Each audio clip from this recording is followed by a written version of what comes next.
अफगानिस्तान के विदेश मंत्री आमिर खान मुत्ताकी भारत दौरे पर नई दिल्ली पहुंच गए।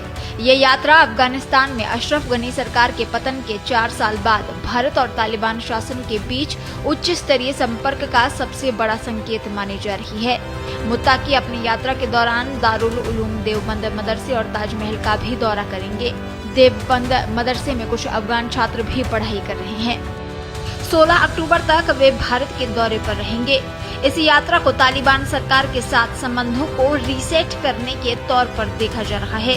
मुत्ताकी का ये दौरा दोनों देशों के बीच लंबे समय से जमे बर्फ को पिघलाने और व्यापार, विकास और सुरक्षा सहयोग पर नई दिशा तय करने के लिहाज से अहम है। लेकिन इस यात्रा ने भारत के लिए एक दुविधा भी खड़ी कर दी है।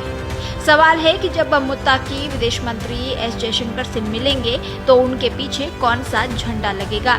ये समस्या इसलिए है क्योंकि भारत ने अभी भी तालिबान सरकार को आधिकारिक तौर पर मान्यता नहीं दी है।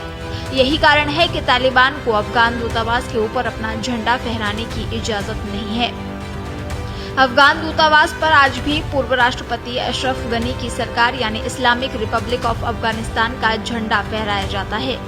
ऐसे में सवाल उठता है कि जब तालिबान के विदेश मंत्री भारत के विदेश मंत्री से आधिकारिक रूप से मिलेंगे तो उनके पीछे कौन सा झंडा लगेगा। क्या ये तालिबान का झंडा होगा या फिर पुरानी सरकार का। राजनयिक परंपरा ये है कि जब किसी देश का मंत्री किसी दूसरे देश में जाता है और अपने समकक्ष से मिलता है तो दोनों देशों के झंडे पीछे या टेबल पर लगाए जाते हैं। लेकिन इस बार स्थिति जटिल है क्योंकि भारत तालिबान को मान्यता नहीं देता। फिर भी मुत्ताकी विदेश मंत्री के रूप में मुलाकात करेंगे। एक रिपोर्ट में लिखा गया कि अधिकारी इस बात पर मंथन कर रहे हैं कि संतुलन कैसे बनाया जाए। पहले भी मुत्ताकी और भारतीय अधिकारियों की मुलाकातें हो चुकी हैं। ये मुलाकातें काबुल और दुबई में होती रही हैं। जब काबुल में मीटिंग हुई थी तब पीछे सिर्फ तालिबान का झंडा लगा था। लेकिन इस बार मुलाकात दिल्ली में होगी तो मामला और संवेदनशील हो जाता है। संयुक्त राष्ट्र सुरक्षा परिषद ने मुत्ताकी को 9 से 16 अक्टूबर तक भारत यात्रा की मंजूरी दी है। वे यूएनएससी रेजोल्यूशन 1988 के तहत प्रतिबंधित व्यक्तियों की सूची में है, इसीलिए उन्हें यात्रा की अनुमति विशेष तौर पर दी गई।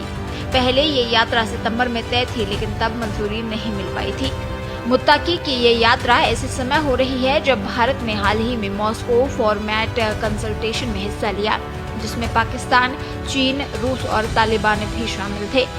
इस बैठक में सभी देशों ने अमेरिका की ओर से बगराम एयरबेस पर फिर से नियंत्रण की कोशिशों का विरोध किया और कहा कि किसी भी देश का अफगानिस्तान में सैन्य ढांचा बनाना क्षेत्रीय शांति के लिए खतरनाक है। वहीं दूसरी ओर मुत्ताकी के भारत दौरे से पाकिस्तान की चिंता भी बढ़ गई है। तालिबान जब से अफगानिस्तान में सत्ता में लौटा है, पाकिस्तान से उसके संबंध काफी खराब रहे हैं। तालिबान की सत्ता में लौटने के बाद से पाकिस्तान में आतंकवाद भी बढ़ा है, जिससे दोनों देशों के बीच तनाव काफी बढ़ा है। तालिबान के लड़ाकों और पाकिस्तानी सेना के बीच बॉर्डर पर अलग अलग मौकों पर मुठभेड़ भी हो चुकी है। तालिबान की वजह से पाकिस्तान पहले से ही परेशान है।